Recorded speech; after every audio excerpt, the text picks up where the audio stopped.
สบายดีมาพบกับสองเผ่าอารักษ์คือเก่าเนาะอยู่สวนคือเก่าเนาะพี่น้องเนาะอยู่สวนเด้พาชมบรรยากาศเนาะบรรยากาศตอนเช้าเด้ฝ่ามืดฝ่ามัวเนาะฝนลังกะฝนหากระตกเนาะพี่น้องเนาะฝนหากระเอื้อนเด้ตะเวนเห็นบ่เนาะหมอกปกคลุมทั่วบริเวณเลยพี่น้องเอ้ยนี่บรรยากาศยามเช้าเด้อนี่อยู่สวนมันสวนก้อยคือเก่า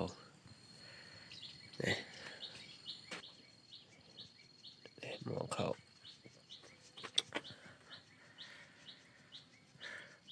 บ้านนอกเฮาก็จังสี่แหละพี่น้องเอ้ยวิถีชีวิตบ้านนอกเฮาบ่ได้รู้บ่ได้ล่าเนาะเรียบง่ายใช้ชีวิตธรรมชาติใช้ชีวิต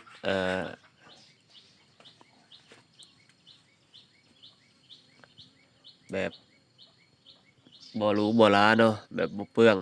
แบบบ่ใส่เงินใส่ทองเนาะใส่แต่แรงงานสู่แต่ละมื้อเนาะ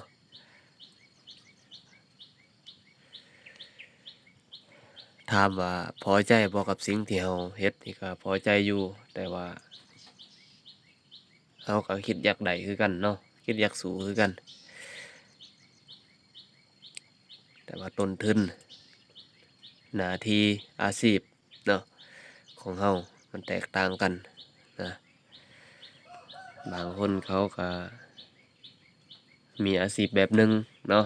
มีอาชีพที่ดีกว่าก็คือบ่ได้สู้แดดสู้ฝนบ่ได้ตากแดดตากฝนแต่อาชีพคือเฮาก็เฮาเลือกบ่ได้เนาะเพราะว่าทุกมื้อนี้วิกฤตหลายอย่างเฮาเลือกงานบ่ได้เลือกอาชีพบ่ได้เนาะมีหน้าที่เฮ็ดหยังเฮาก็เฮ็ดไปเนาะเฮามีอิหยังเฮาก็เฮ็ดแบบนั้นเนาะนี่แหละตะเวนก็เริ่มออกมาแล้วเนาะพี่น้องเด้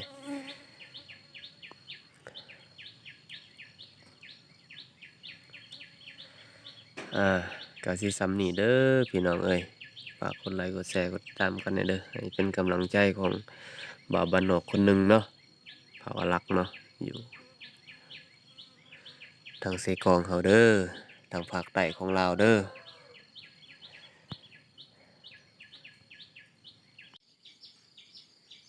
บรรยากาศเนาะหลังจากฝนตกเมื่อคืนนี่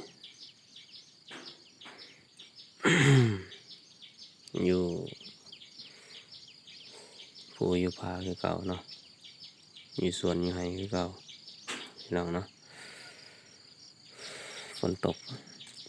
ข้าก็เอื้อนหน่อยพี่น้องเบิ่งบรรยากาศเนาะ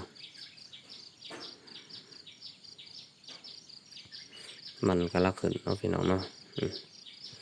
มันเดือนปลายเด้อมันเดือนปลายเด้อ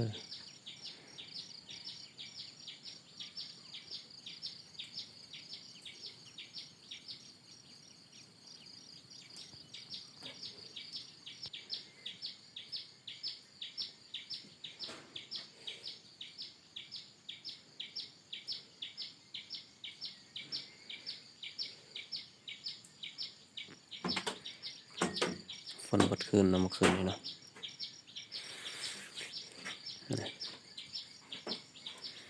ฝนบดคืน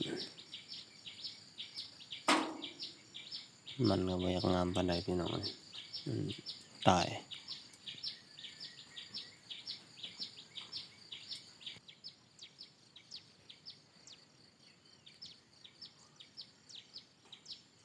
พามาสมสวนเนาะ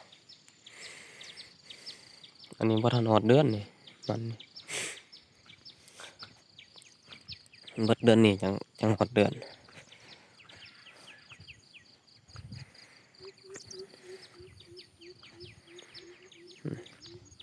บ่อยากงามปานใดแถวนี้เนาะถ้าอยู่เทิงงามอยู่นี่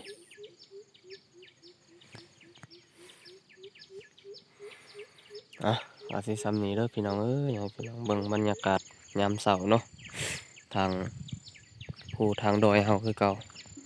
ทางชนบทเฮาคือเก่าเผ่าอาหรักเนาะอ่ะ